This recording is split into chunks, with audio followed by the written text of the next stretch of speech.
Bonjour à tous. C'est un topo qui est sur les blocs moteurs. Donc en trois parties. La première partie, c'est sur des concepts un peu généraux sur les blocs moteurs. Donc c'est un travail qui est collaboratif, hein, qu'on a fait il y a quelques années avec l'équipe de Besançon et l'équipe de Garches à Raymond-Poincaré.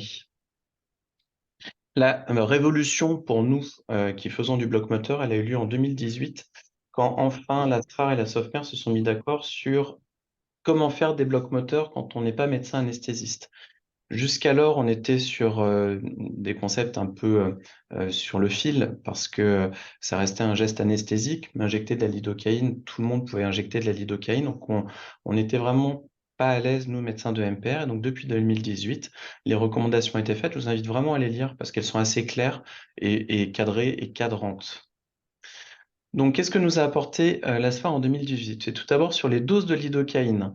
Donc, on a une dose qui est assez large, hein, parce que globalement, pour quelqu'un qui fait 60 kg, on peut utiliser jusqu'à 12 millilitres de lidocaïne à 1%. Comme vous le verrez, en moyenne, on met 3 à 5 cc sur les gros troncs et on fait 2, parfois 3, mais jamais plus. Donc, 12 millilitres, pour nous, c'est vraiment bien comme dose de lidocaïne. Les recommandations, donc ça c'est les concepts généraux, hein, c'est vérifier qu'il n'y a pas de contre-indications et en particulier des contre-indications qui seraient en lien avec une allergie ou une intolérance à la lidocaïne. Concernant le traitement anticoagulant, il était bien stipulé, ce qui n'est pas le cas dans les recommandations toxines, qu'on peut injecter si le TPINR est en zone thérapeutique, donc globalement en dessous de 3. Et puis, pas de réanimation, pas de salle de réveil, pas de scope, pas de voie veineuse. Il faut juste de l'intralipide au frigo, ça coûte pas cher et ça se périme pas vite. Et une surveillance de 30 à 60 minutes en fonction de ce qu'on utilise. Donc là, on est déjà sur le concept de lidocaïne, ropivacaïne. C'est vrai que le concept très détendu du bloc moteur, il est pour la lidocaïne. Quand on est sur la ropivacaïne, c'est un petit peu plus compliqué car il est recommandé d'avoir quand même un scope pendant qu'on réalise le bloc moteur. Dans le document de la SFAR, il est proposé une fiche annexe qui informe les bénéficiaires du bloc moteur des risques qu'on prend. Et donc, si vous voulez faire de l'information éclairée, c'est vrai que c'est très pratique parce que c'est parfaitement clair et on ne peut pas vous reprocher de ne pas avoir informé vos patients si vous leur fournissez ce document. Donc voilà, donc ça, c'était vraiment la révolution. Vous ne pouvez pas faire de bloc moteur sans avoir lu les recos. Elles sont vraiment bien, ces recos. Donc, lisez-les et vous verrez, il y a plein de petits outils qui nous sont très pratiques. Donc, le bloc moteur, c'est quoi? C'est mettre un agent anesthésique au contact d'un tronc nerveux. Voilà, c'est ça le bloc moteur. C'est pour diminuer, nous, Oui, ce qu'on cherche, c'est diminuer la contraction musculaire, c'est-à-dire l'activité ça va motrice bien avec. du, de la branche nerveuse. Ça, c'est vraiment ce qu'on... Les anesthésistes, eux, ils cherchent exactement le contraire, hein. Ce qu'ils veulent, eux, c'est faire en sorte que les patients qu'on va opérer puissent... Les patients qu'on va opérer puissent avoir une analgésie complète au décours de l'opération. Nous, ce qu'on cherche, c'est le moteur. Les anesthésistes, ils cherchent plutôt le sensitif. À quoi ça sert un bloc moteur? La première chose, c'est vraiment faire la part entre la spasticité utile et la spasticité nuisible. Quand vous avez un stiff nigget, donc une contracture prolongée du quadriceps au décours du cycle de marche, c'est très utile quand les patients sont en phase portance et ça peut être néfaste quand les patients sont en phase pendulaire. Quand vous avez une hypertonie des fléchisseurs des doigts, ça peut être très utile pour la pince, pour les prises passives, où je bloque des objets dans ma main. Ça peut être très néfaste pour l'hygiène de la paume de la main. Et donc, pour faire la part entre ce qui est utile pour le patient et ce qui lui est néfaste, c'est vrai que le bloc moteur, c'est particulièrement pratique parce que on examine le patient, on le met en situation, on lui fait le bloc moteur, on réexamine le patient, on le remet en situation, et c'est le patient, la plupart du temps, qui dit, effectivement, je me sens mieux ou je me sens moins bien. Ça nous aide aussi beaucoup, et quand on commence à faire les blocs moteurs, c'est souvent pour ça qu'on le fait, à faire la part entre l'hypertonie intrinsèque et extrinsèque, c'est-à-dire l'hypertonie neurologique, la spasticité, la dystonie, et puis l'hypertonie plus intrinsèque du muscle, le manque d'élasticité, le fait que le muscle, on l'appelait rétracté avant. Notre traitement de la spasticité ne marche que sur les muscles spastiques. Il ne marche pas sur les muscles qui ont perdu de l'élasticité. On est là pour traiter une contracture musculaire. Et donc, bien souvent, on est en échappement d'efficacité quand on est sur des injections de toxines. On se pose plein de questions, à savoir la dose, la molécule, l'indication, les objectifs. Et puis, bah, finalement, est-ce que mon muscle est toujours hypertonique ou est-ce qu'il a perdu de l'élasticité? Donc, je peux faire des litres de toxines dans mon muscle. Cela ne modifiera en rien la vie de mon patient. Et donc, pour cette indication-là, c'est vrai que le bloc, c'est particulièrement intéressant parce qu'on bloque et on a la réponse 10 minutes après. Quelque chose qui est plus dans le cadre de la neuroorthopédie, donc quand on est amené à faire des gestes chirurgicaux sur des muscles qui déforment l'articulation dans un sens, c'est vrai qu'on se pose souvent la question, si on est sur des fléchisseurs de poignet par exemple, à savoir, bah, si je détends mes fléchisseurs de poignet, est-ce que mes extenseurs de poignet sont présents? Et est-ce que mes extenseurs de poignet ne sont pas eux-mêmes hypertoniques et donc pourraient entraîner une hyperdéformation dans les suites de l'allongement? C'est-à-dire, je suis allongé je suis enraidi en flexion de poignet, j'allonge et je me retrouve en extension de poignet. Idem pour le membre inférieur, par exemple, au niveau d'un équin. Et donc, quand on est sur des logiques neuro-orthopédiques, on a des gestes qui sont définitifs et avec une efficacité majeure. La toxine a l'avantage et l'inconvénient de ne pas être parfaitement efficace. Il y a toujours un fond d'hypertonie qui marche. Quand on est en train d'allonger des tendons, on allonge. Et l'hypercorrection fait partie des facteurs de très mauvaise réussite des opérations neuro-orthopédiques. Donc ça nous intéresse beaucoup quand on est sur les stratégies chirurgicales. Et, et bien souvent, vous toxinez des patients en vous disant, mais j'arrive pas à savoir si mon patient il est content ou pas de ce que je fais. Ça m'arrive plein de fois.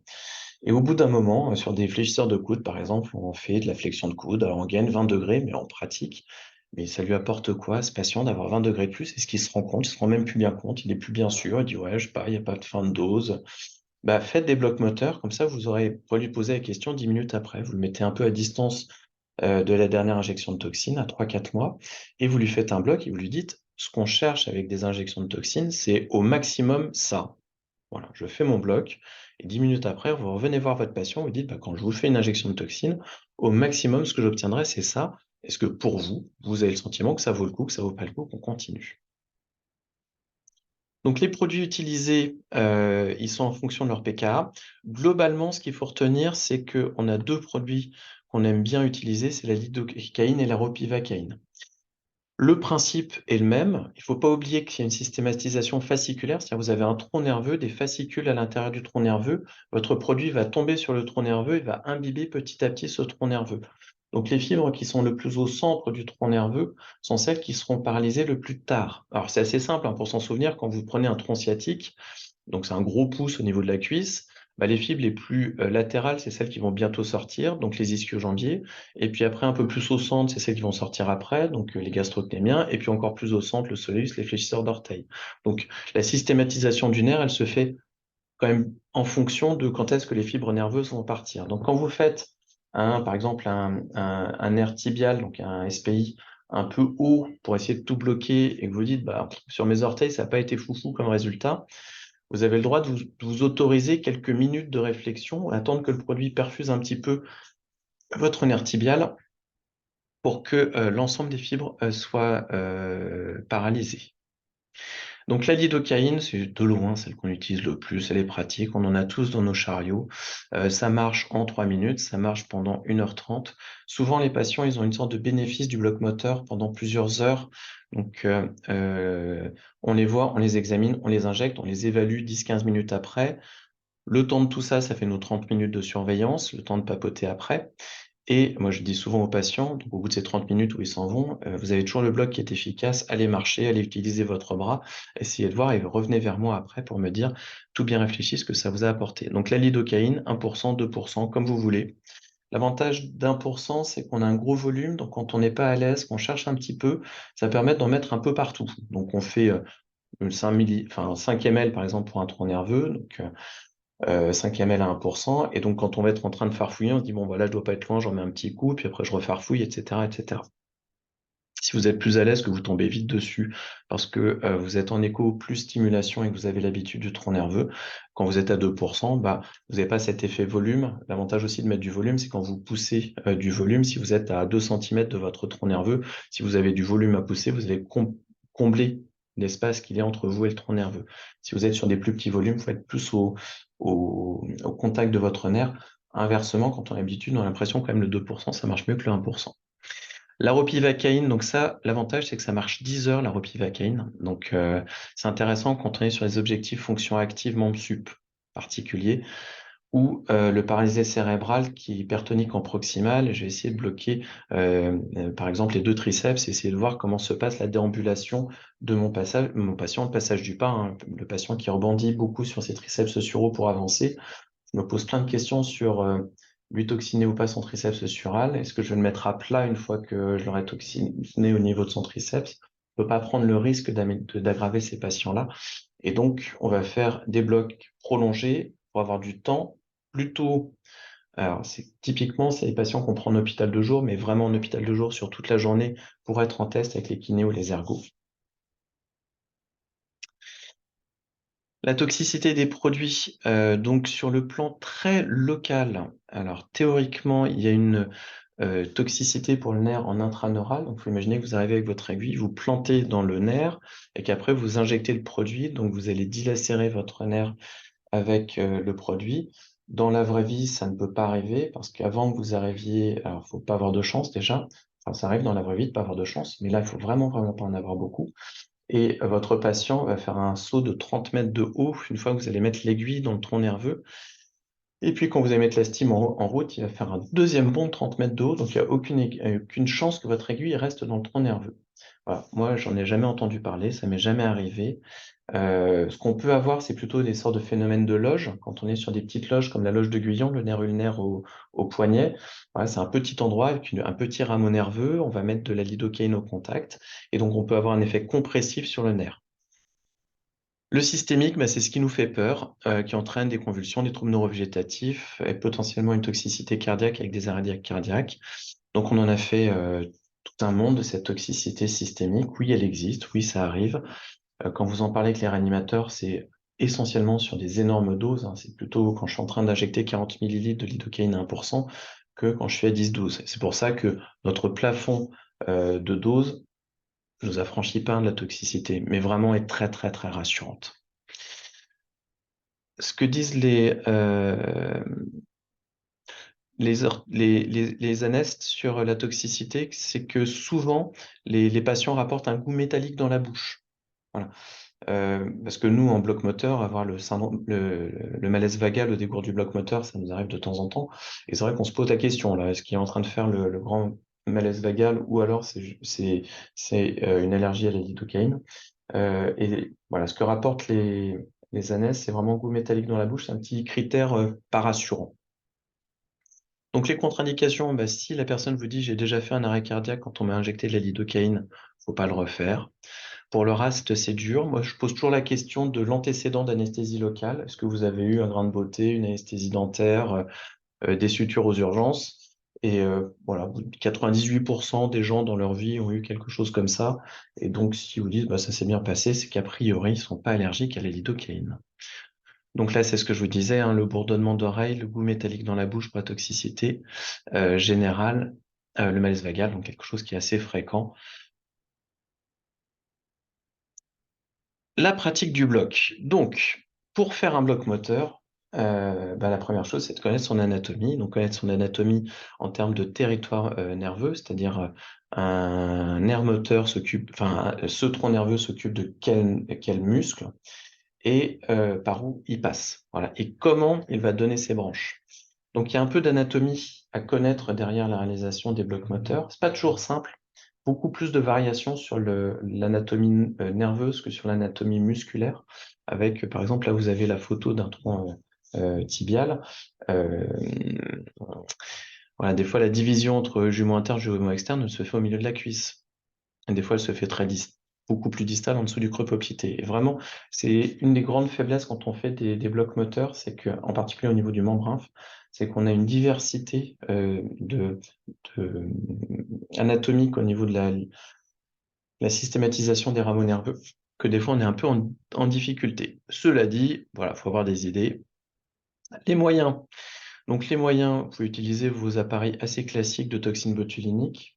Ceux qui vont de 0 à 1 milliampère en 0 à 1 milliampère sont particulièrement utiles pour s'approcher petit à petit du tronc nerveux. Théoriquement, il faut être à moins de 0,5 milliampères pour être sûr d'être au contact du tronc nerveux.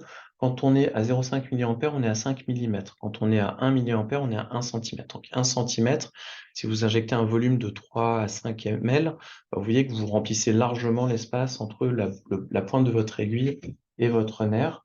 L'échographie, ça peut être pratique pour repérer votre mise en place d'aiguille. Ce n'est pas suffisant. C'est-à-dire que vous êtes obligé de faire un peu de stimulation pour être sûr que vous êtes bien au contact de votre nerf quand vous faites votre bloc. Les anesthésistes, eux, sur des gros plexus, ils le font qu'à l'échographie. C'est tellement énorme qu'ils voient un énorme tronc nerveux, une aiguille qui arrive dessus, ils injectent plein de millilitres, donc ils peuvent y aller. Nous, on est quand même plus distal, on va faire des musculocutanés, des médio-ulnaires, un triceps, on a des troncs nerveux qui sont plus fins, plus difficiles à repérer. Donc, il faut vraiment faire écho plus stim. Théoriquement, donc être à 0,5 pour injecter. Moi, j'utilise l'appareil de 0,5 en 0,5 et j'ai l'habitude de sentir la contraction musculaire en fonction de la stimulation et d'avoir le sentiment que je suis bien au contact de mon nerf ou pas, et pour injecter à 1 milliampère. Donc voilà, donc ça s'injecte à 1 milliampère. C'est pas parce que vous le perdez quand vous êtes de 0,5 à 0,5 à 0,5 que vous pouvez ne pas injecter sans avoir d'efficacité.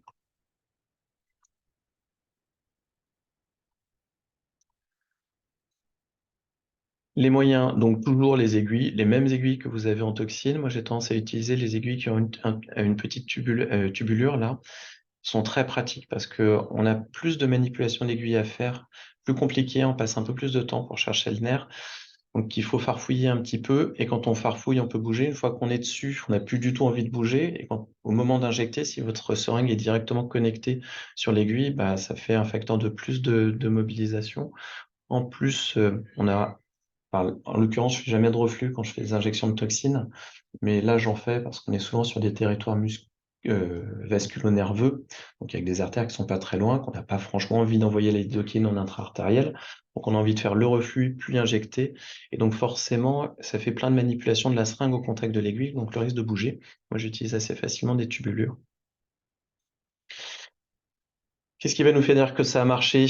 La première chose, c'est qu'on a la disparition du réflexe, du clonus, de la trépitation épileptoïde, de l'hypertonie spastique, vitesse dépendante. Donc tout ça, c'est voilà, des choses qui nous rassurent.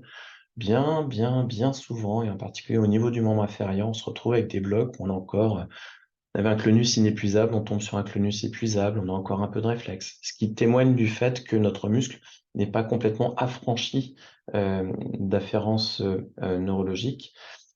Une fois de plus, ça repose sur l'éventail de rameaux nerveux qui partent des gros troncs nerveux que sont par exemple le nerf sciatique pour aller après innerver les loges musculaires qui nous intéressent. Et malheureusement, bien souvent, on va aller sur un des principaux, mais pas sur tous. Et donc, voilà, déprimez pas si jamais vous faites un bloc et vous dites, bah, il en reste un peu.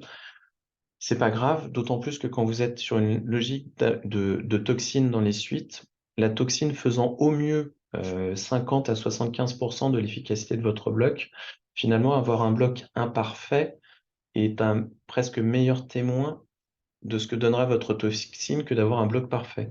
Si vous bloquez parfaitement votre muscle et que votre patient il est extrêmement content, ben, vous le rendrez à moitié content avec la toxine. Les critères fonctionnels, c'est le critère majeur, c'est-à-dire que vous faites avec un objectif votre bloc moteur et un objectif fonctionnel comme en toxine. Je vais faire un bloc de votre triceps sural pour voir si vous accrochez moins la pointe de votre pied quand vous marchez. Je fais mon bloc, après je fais marcher le patient. Moi, j'ai mon analyse passive, je vais regarder comment s'expriment mes fléchisseurs dorsaux de cheville. Est-ce que j'ai toujours un clonus? Est-ce que j'ai moins d'hypertonie spastique? Et après, surtout, je fais marcher le patient. Et c'est lui qui me donne ces sensations, en bien comme en mal. Et ça, c'est vraiment très, très important. Donc, en synthèse, avant de passer à la deuxième partie, je vous dirais que ce qui est important dans un bloc moteur, c'est de se dire quelle est l'indication. Est-ce que je veux savoir si mon muscle est hypertonique ou a perdu de l'élasticité? Est-ce que je veux savoir si de la spasticité est utile? Est-ce que je veux que mon patient se rende compte de comment est mon bras ou ma jambe sans hypertonie? En fonction de ça, quel est le muscle et donc le tronc nerveux? comment je vais le localiser anatomiquement, quel produit je vais utiliser, plutôt de la lidocaïne, j'ai besoin déjà je vais avoir rapidement la réponse, ou de la ropivacaïne, je vais avoir besoin de temps pour analyser, hem, l'efficacité de mon bloc. Quel volume je vais injecter par tronc nerveux en fonction de la taille de mon tronc nerveux et comment je vais l'évaluer? Est-ce que c'est mon patient? Est-ce que c'est moi, qui vais l'évaluer? Donc voilà pour la première partie.